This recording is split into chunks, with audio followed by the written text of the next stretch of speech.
धर्मनगरी भीलवाड़ा में परम श्री टेकरी के हनुमान जी भागवत कथा समिति के तत्वाधान में 7 दिवसीय श्रीमद् भगवत कथा ज्ञान गंगा महोत्सव में कथा वाचन करने आए हुए पूज्य शांति दूत श्री देवकीनंदन ठाकुर महाराज ने सोमवार को ठहराव स्थल रामेश्वरम में मीडिया कर्मियों से बातचीत के दौरान बॉलीवुड पर सनातन धर्म का अपमान करने का आरोप लगाते हुए तुरंत इस निंदा कानून बनाने की मांग उठाई।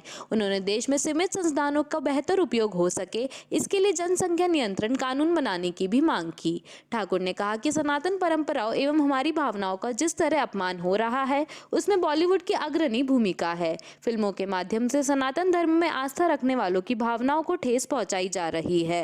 बॉलीवुड ने भगवान राम, कृष्ण, शिव, देवी दुर्गा सभी को फिल्मों के माध्यम से अपमानित किया है। उन्होंने आने वाली फिल्म आदि पुरुष के ट्रेलर की चर्चा करते हुए कहा कि इसमें भगवान राम का चित्रण जिस तरह हुआ है वह हमारी भावनाओं को चोट पहुंचाने वाला है। जितने भी प्रदेशों के मुख्यमंत्री हैं उन्हें सनातनियों की भावनाओं का सम्मान करते हुए अपने अपने राज्य में इस फिल्म को रिलीज की अनुमति नहीं देनी चाहिए। किसी भी धर्म के प्रतीकों को एवं देवी देवताओं का अपमान नहीं हो, इसके लिए इस निंदा कानून बनाया जाना चाहिए। उन्होंने कहा कि भारतीय संविधान में हमें भी अधिकार मिले हुए हैं और कोई हमारी भावनाओं को चोट पहुंचाता है तो उसे दंड दिया जाना चाहिए। उन्होंने कहा कि अहिंसा परमो धर्म में विश्वास रखने वाले एवं सर्वे भवन्तु सुखिने की कामना करने वाले सनातन धर्म की छवि खराब करने का प्रयास किया जा रहा है, जिसके विरुद्ध जागृति उत्पन्न करते हुए आवाज बुलंद करनी होगी। ठाकुर ने बढ़ती जनसंख्या को लेकर कहा कि जनसंख्या नियंत्रण कानून तत्काल बनना चाहिए और हमारे दो भारत में रहने वाले हर परिवार पर लागू होना चाहिए। इससे धर्म या जाति के आधार पर कोई भेद नहीं होना चाहिए। उन्होंने कहा कि ऐसा ही नहीं हो सकता कि किसी को हमारे दो का पाठ पढ़ाया जाए और कहीं 5-10 बच्चों की लाइन लग जाए। जनसंख्या नीति सभी के लिए समान होनी चाहिए।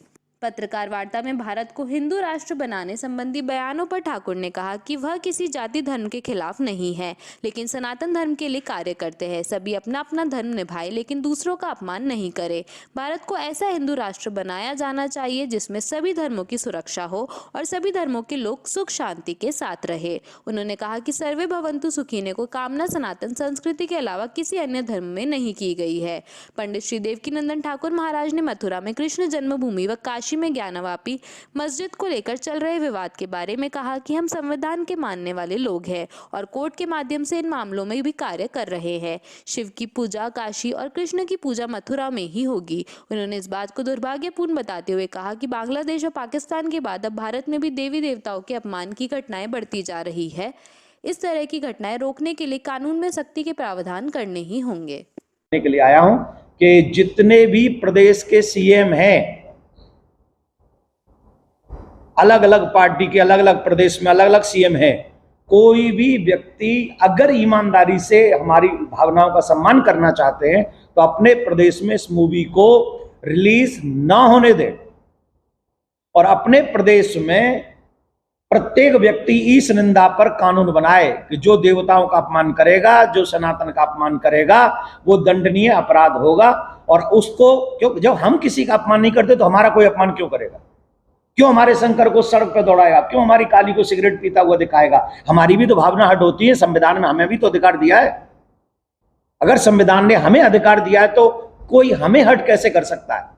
इसका मतलब वो संविधान का अपमान कर रहा है, और संविधान का अपमान कर रहा है तो उसे उचित दंड मिलना चाहिए, चाहे वो बॉलीवुड में हो, चाहे वो तथाकथित राजनीति में हो, चाहे वो कहीं भी क्यों ना हो, उसे सजा मिलनी चाहिए। हम किसी को हट नहीं करते, हमारी भावनाओं को, हमारे धर्म को कोई हट न करे, यही आप सबके माध्यम से हम चाहते हैं। धन्यवाद।